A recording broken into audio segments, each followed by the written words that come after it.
Setelah Calvin dan Xavier berpelukan hangat dan akrab, tidak seperti perlakuannya terhadap Marvin tadi, barulah Calvin mencomot cukup keras di depan pintu masuk. "Xavier, sobatku, kau harus melihat kondisi fisik teman lama kita dari keluarga Rob itu."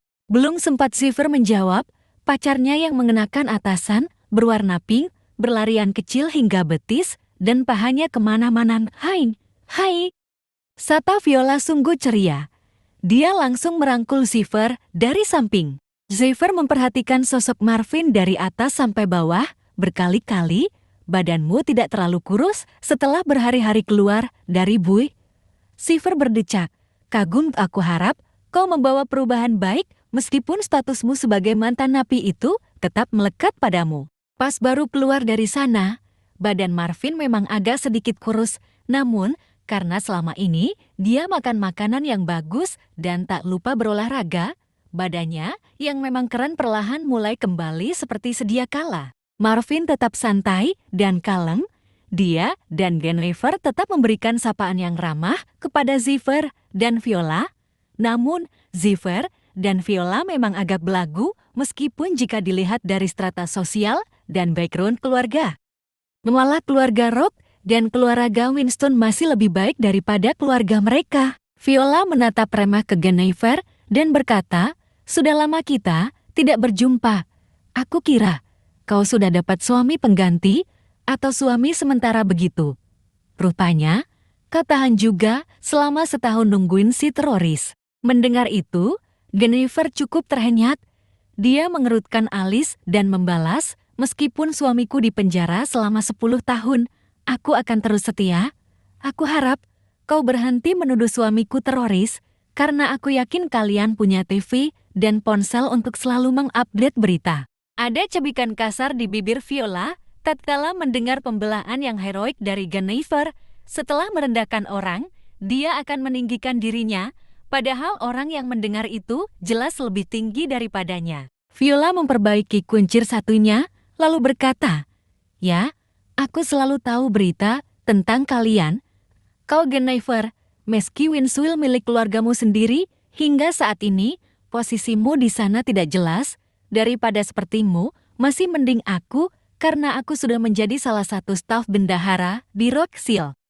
Aku tahu beberapa hari yang lalu kau ke Rockville tanpa membawa status kecuali bagian dari keluarga Winston. Sungguh payah." Menanggapi omelan Viola yang angkuh, Marvin Rock mengangguk paham dan memasukkan tangan di saku karena terlalu sibuk dengan Rock Electra dan proyek pabrik MR25.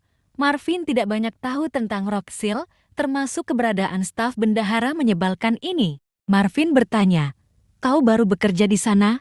"Viola, semenjak perusahaan tersebut berganti nama, Rockville punya keluarga Rock yang berada di luar negeri, bukan keluarga Rock yang tinggal di Gloriston. Kau jangan terlampau percaya diri, Marvin." Koarnya dengan alis yang menukik ke bawah, bibirnya sengaja agak maju dan monyong, kesan yang meremehkan. Xavier dan Viola sudah berpacaran semenjak kuliah, namun hingga saat ini mereka belum juga menikah. Karena sering bersama dan kompak, watak mereka nyaris sama. Mereka berdua ibarat roda sepeda depan dan belakang.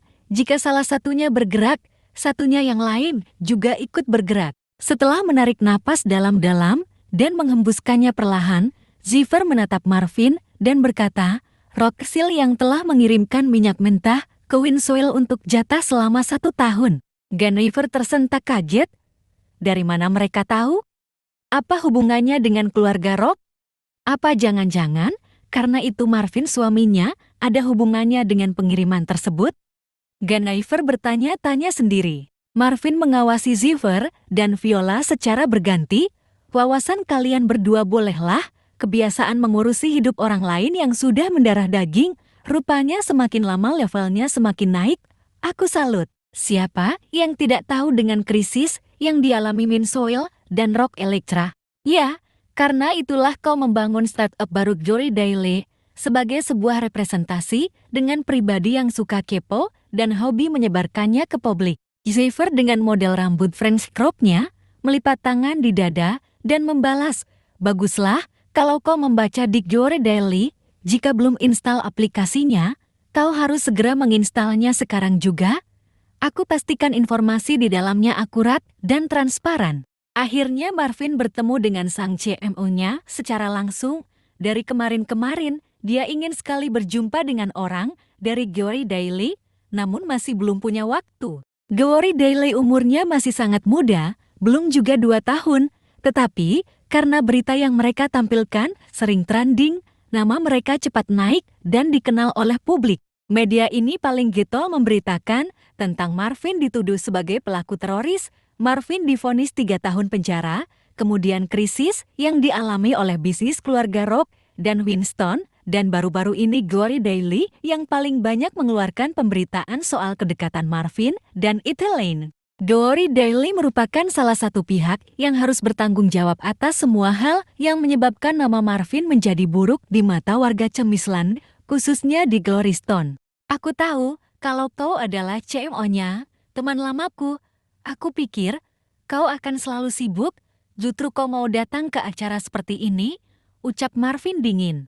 Iya, tentu banyak orang yang tahu kalau aku adalah salah satu pejabat di sana.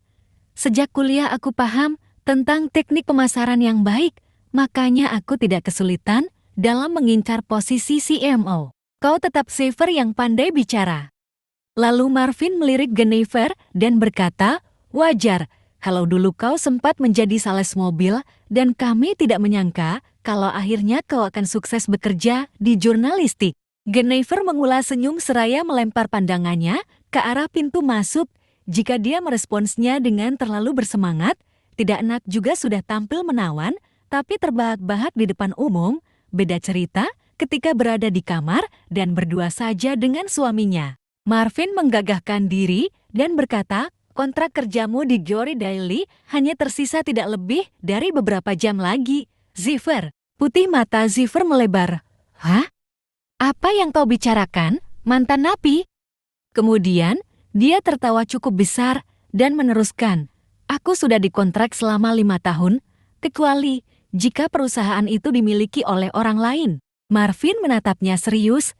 Nikmatilah waktu berhargamu, kawan. Tidak mau bergeming, Viola berkacak pinggang dan berkata sarkas juga, mantan napi yang populer. Kau jangan mengada-ada ya. Lelukonmu tidak menggelitik dan menghibur, jadi lebih baik kau diam saja. Belum sempat Jennifer membalas, karena kesal, Marvin mencegahnya dan membalas dingin. Dan untuk kau, Viola, Senin nanti kau tidak perlu lagi masuk kerja, kemungkinan kau masih magang dan belum kontrak, kan? Jadi tidak mudah mengurus pemberhentian dirimu. Viola menyeringai, tahu. Lancang sekali. Sungutnya gusar. Waktumu tinggal beberapa menit lagi dari sekarang. Tiba-tiba Calvin kembali lagi setelah sibuk mengatur tamu yang hadir. Hei Xavier, apa barusan Marvin mengeluarkan sebuah omong kosong yang tidak rasional?